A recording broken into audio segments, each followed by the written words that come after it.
Hello, this is just going to be a quick video going over the workflow to select a task, work on the task, and then push the task. Obviously, step one would be go into our little Scrum board here, select an assignment, move it over to in progress, and assign it to yourself. We're not going to do that here, but that would be step one.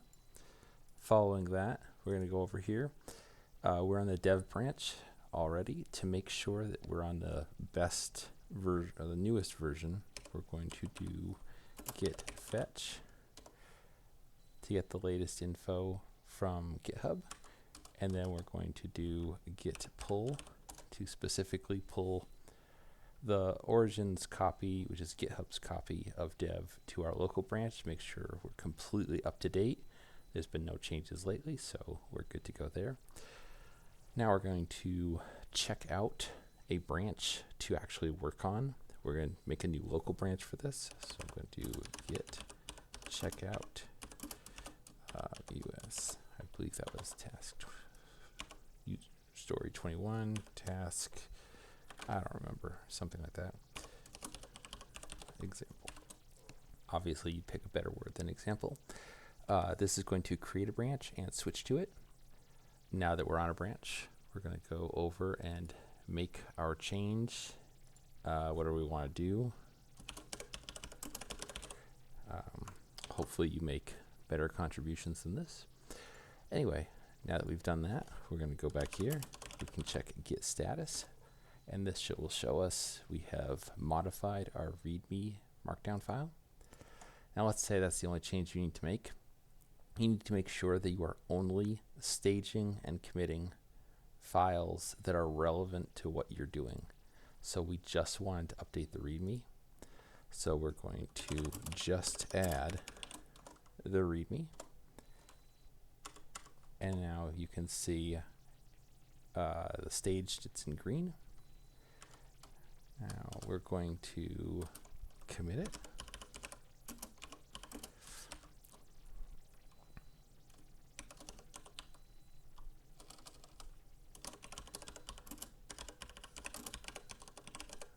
Definitely don't use this commit message.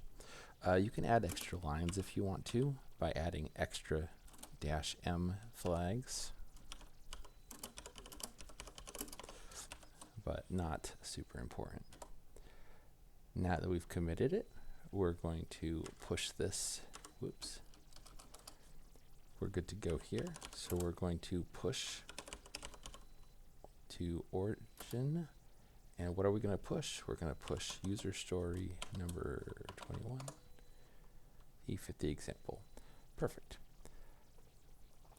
So now this is going to push that file to GitHub. Give me just 1 second to find.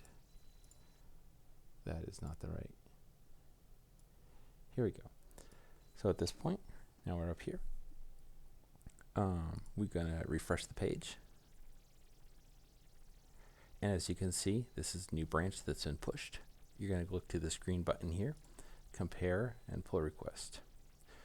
You're going to make sure to check this. We don't want to be pushing anything directly into master, but it'll always default to master. So you're going to change this to dev. Always change it to dev. Verify your title. Here's your second line. For this, now, since this is week 2, we need to go into our quality policy. We're going to go all the way down here. We're going to go to the dev code review.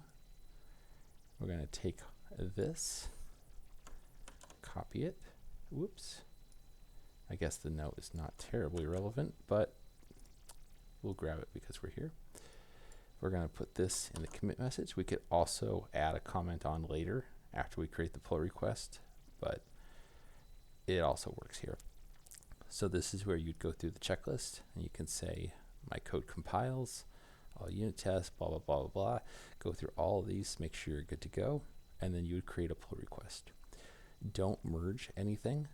At this point, you're waiting for 2 people to review. You'll just go down, you'll grab this reviewer code review, and you'll post this, and you'll check it off. You'll give any feedback, request any corrections, and we'll just coordinate from there. And then finally, the Git master should approve merges to dev once 2 other reviewers say it's good to go. I'm actually going